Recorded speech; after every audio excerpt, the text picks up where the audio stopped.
Hello and welcome to the third part of the tutorial series for beginners. This is going to be about map control. Map control means you want to have at least 50% of the map at any given time, because if you control resource points and you are in a position from which it is easy to attack the enemy, then you'll have an advantage, or at least not fall behind economically that easily. So if you have more than 50% map control, chances are that you can pressure your opponent and eco up at the same time, whereas your opponent will have to defend and cannot eco while he's building the units to stop yours. So let's say we achieve a map split like from the top border of the map to 2, like this, and like this, for example. That's realistic, I guess. That means you have 2 extra mass extractors than the enemy, and each of them is going to give you a net bonus of 4 mass, which is a total of 8 mass. The reason is that each mass spot you capture with a T1 max generates 2 mass per second, and since you have 2 maxes more than the enemy, that means like 2 times 2 is 4, which is like your bonus basically, and since the enemy has 2 of them less, you have to subtract 4 from his income. So your +4 compared to his -4 is going to net in like an advantage of 8.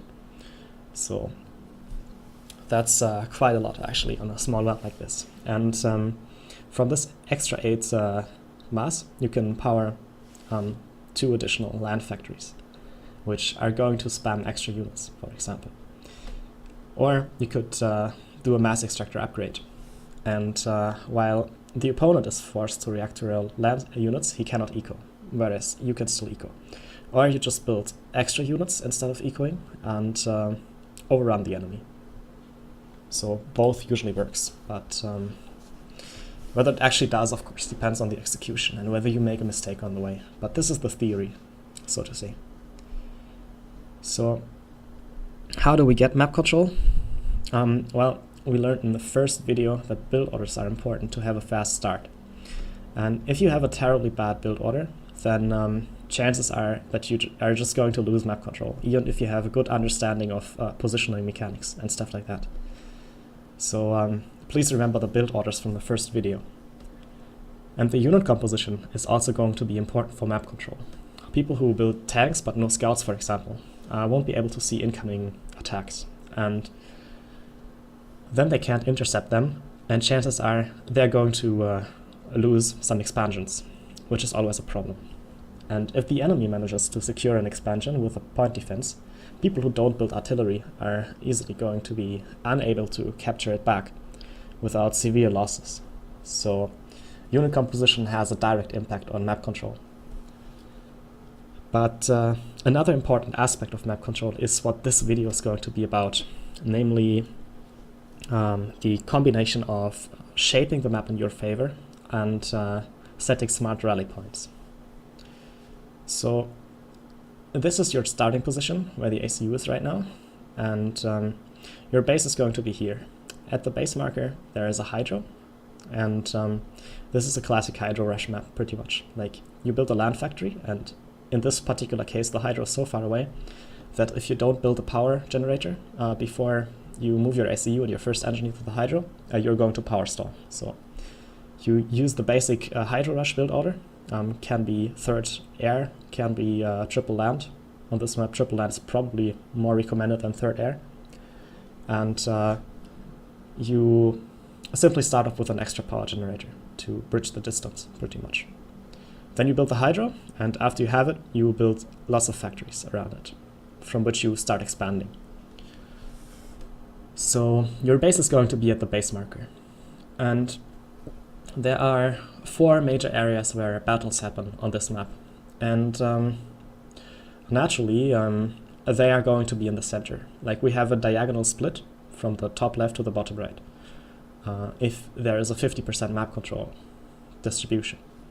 So these are going to be the contested spots. And some of them are choke points, and some of them are like open positions. And we are going to look at number 4 first. And number 4 is such a choke point, which means a large open area suddenly gets contracted into a small valley or something like that. And choke points have the property of being quite easy to defend because you can now place a point defense there and enemy units cannot really walk around the point defense. The only way past the point defense is right through the point defense, which means the enemy needs to bring artillery in order to destroy the choke point securing point defense, and only after that is done he can attack your expansion.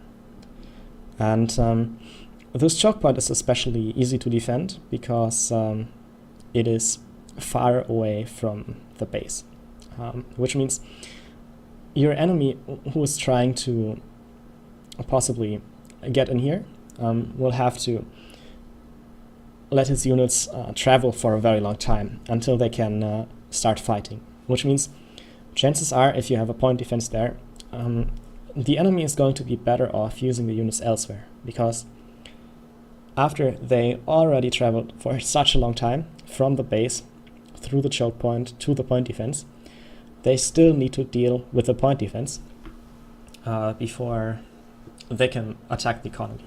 And by then, it is certain that you have found out that the enemy is sending units, and you can already react and send units from your base to this position to defend.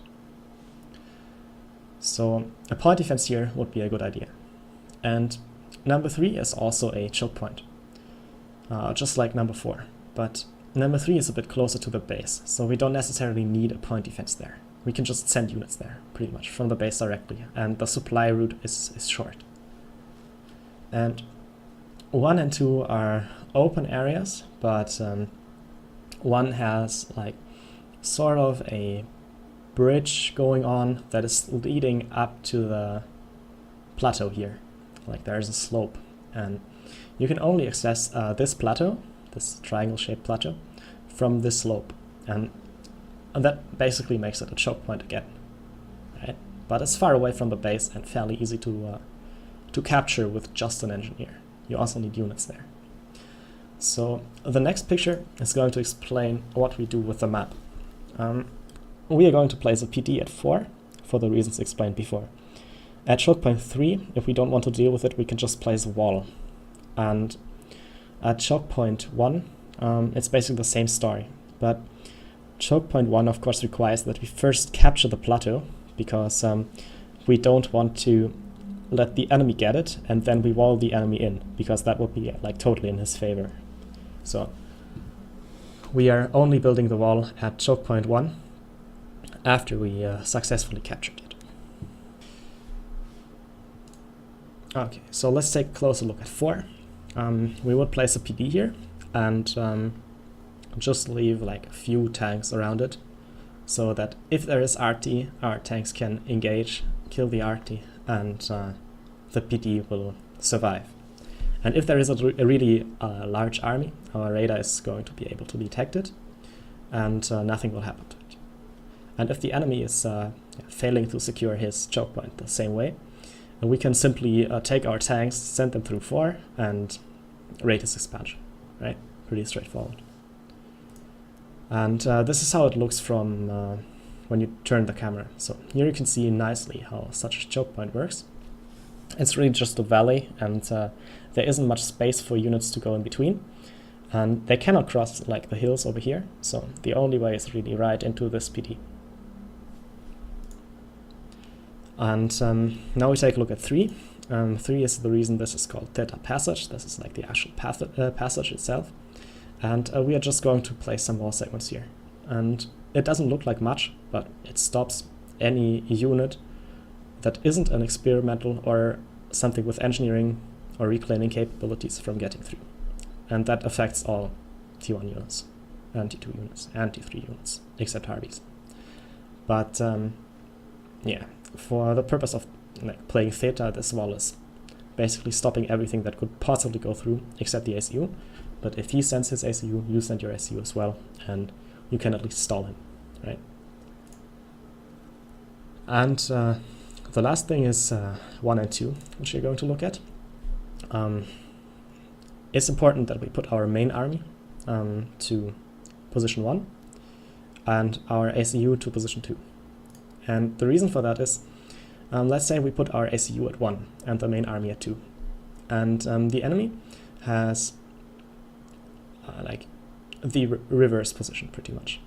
Then he can send his ACU at our army and his army at our army. And in this way, his ACU is going to tank most of the damage our army deals, while his army is finishing off our army. And then our ACU is isolated in the corner, and he can double team us with his army and his ACU. And that's the reason we put the army in the corner and the ACU in the center. So the ACU can assume the tank role, and its lack of mobility, like it's slower than the army, won't be so much of a problem, because if it needs help, it's in a good position from where it can easily be supplied, either from the base directly, or like the army in the corner can move down, right? And that's how we do it. And we have some engineers at the front as well, which are going to reclaim any wreckages that are left behind from the tank battle. And yeah, note the unit composition, basically the same nicks as discussed in the video before. We have our standard combat groups with supporting scouts and artillery in the mix. And as soon as we successfully capture point 1, and there is no way the enemy can get through, we can wall it off. And this is going to allow our army to like advance into this direction, as well as our ACU, right? We don't want to overdo it, do not suicide or anything, but the priority is that we can somewhat gain a map control advantage by just holding this position 1 with the army. And that's one of the ways how you could do it. So smart rally points would be placed at position 1 from the base and your starting factory, possibly, directly to position 1. That's where all your army goes. And here you just have like a few units, if any at all, just to like stop arty that's trying to kill your PD, and the PD is going to take care of the rest. The wall here makes you no longer be concerned about this choke point, which means a fairly complex map at the first sight we basically reduce to 2 areas. One of them is going to be occupied by the ACU, and the other is going to be occupied by the army. And that's how you achieve at least 50% map control, pretty much. Like anyone who doesn't have any idea how to do it and just sets the rally points from the base to, say, here, or just leaves the units in the base itself, which is even worse, is going to lose against you via a map control fight, right? So let's take a look at our second picture. This again looks fairly complicated, but we can reduce the entire map into 3 areas. Something you have to know is that this is a team game map, meaning these 2 mass points, as well as the position on the top right of our base, which you can't see here because it's off screen, that would be occupied by an ally. And that's why position 1 is not very interesting. There is just one mass extractor that is contested between like white and blue on this picture. And it is fairly expensive to secure because, remember, you need a radar, a PD, possibly a factory, the mass point itself, an engineer, and a few tanks just to guard this area. And combining all these things together is going to be quite expensive because, like, it's certainly more expensive than getting a mass extractor upgrade at the back of your base, because this one, the enemy can easily send some artillery attacks from the base, kill the PD and overrun this position, and you may not notice because the main fight is going to be happening here, that chances are you're going to lose this mass extractor as soon as you get it. So it's barely economic to defend it heavily, right? So what you would do instead of getting this mass extractor is rather getting like an upgrade in your base. Because remember, like having one additional mass extractor and making sure the enemy doesn't get it is basically, in terms of economic performance, the same as getting a mass extractor upgrade. But in this particular case, for position 1, it's really better to just get an upgrade instead of this position, because if the enemy gets it, you can easily take it away again. It's like one of those mass spots nobody's ever going to keep, pretty much. And the rest of the map actually works exactly like Theta Passage, the map we saw last time. So you can see that position 2 is like the part of the open area that is not in the corner. And that's basically where your ACU is going to be. Like right now, my ACU is in the base, building an extra factory, but it's going to move there soon. And all the factories, you can see, have movement commands that lead to this direction. You can see this movement command is a bit broader than the others, and that indicates that there's more factories sending units this direction. So basically all my land factories are sending units into this corner. And again, the reason I send my units into position 3 and not into position 2, for example, is let's say I put my ACU and my units at position 2. Then the enemy can decide to flank like this, right? And if I react with my units and my ACU and send everything into the corner, then he can send a larger army right into my base. And by the time I try to react to it, he's already through. So flanking over the corner is creating a bit of a problem, which is why you just prioritize on getting the corner. And you send all your units into this corner at the beginning. And the reason you don't send your ACU into that corner in the first place is if you have your ACU in that corner and you happen to lose this position, possibly because your army is getting outnumbered by the enemy ACU and his army, then your ACU is isolated and can easily be killed. And your ACU also doesn't really have mobility. That's why you want to keep it close to your base, but also in a relevant spot that is somewhat important to defend. So that's why your ACU is better off at position 2 than at position 3. I hope it has become clear. If not, just leave me a comment and I'm going to explain it again. So what can we do to reduce the openness of this map? Because let's say we managed to get this diagonal split. Actually, we managed to get the corner. And he's just going to get these two mixes. Or maybe not even those, right? Maybe not even those. He can still like take up and eco up and try to kill us, right? If you don't pressure him enough. So what we do is we shape the battlefield in our favor in order to ensure we can keep the map control we have, and we can eco up and pressure the opponent at the same time, whereas he is forced to react to the pressure but can't eco. That's the idea. And we are going to achieve this by building walls and BDs.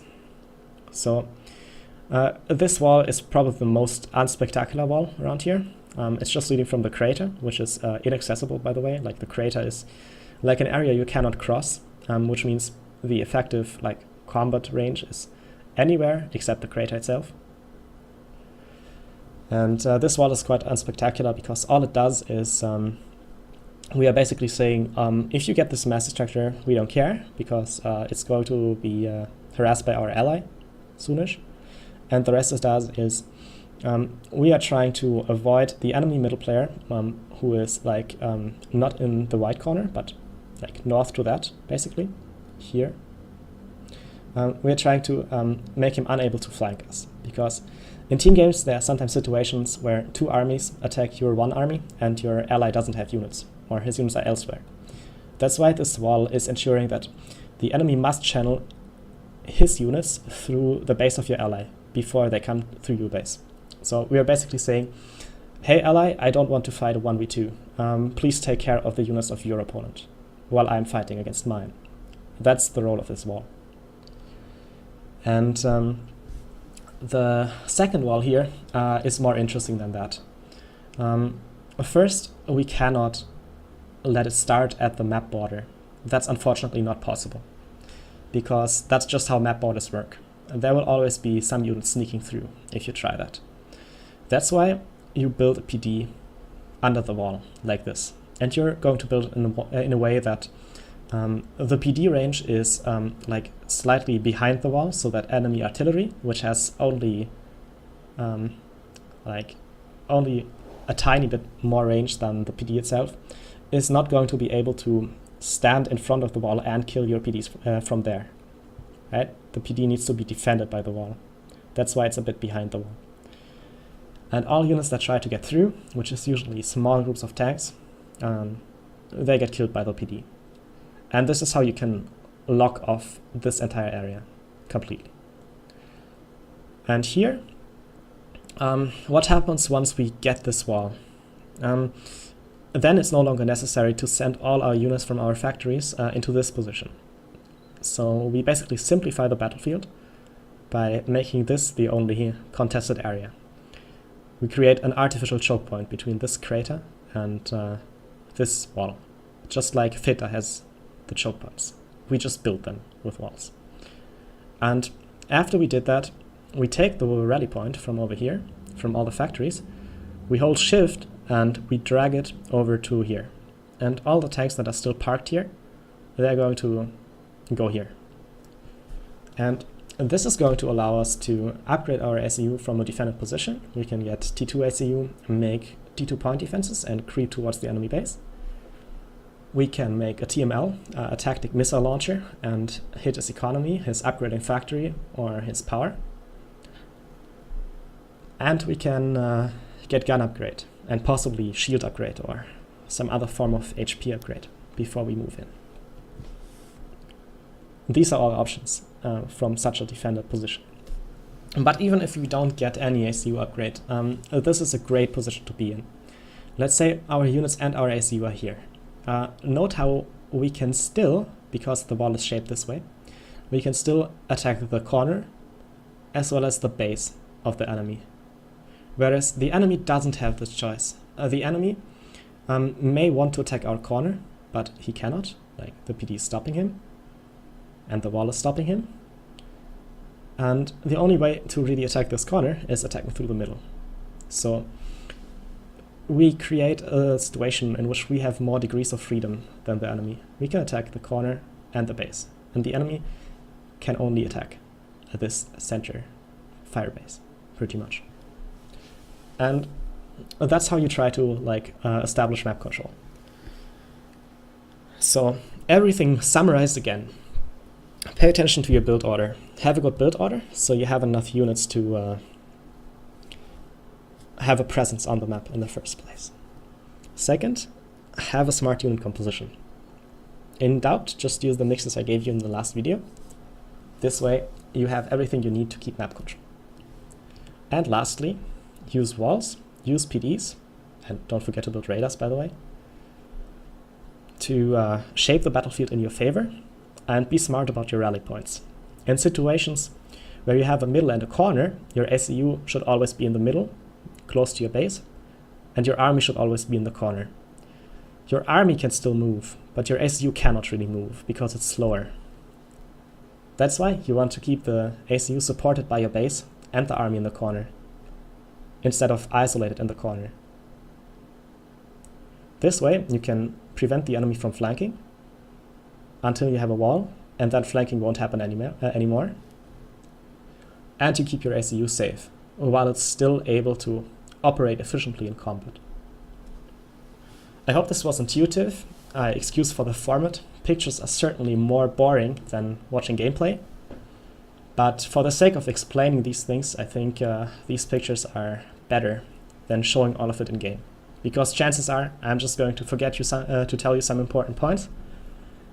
And the game is always looking more complex than such a simple picture. So I hope it helped, and stay tuned for the next tutorial.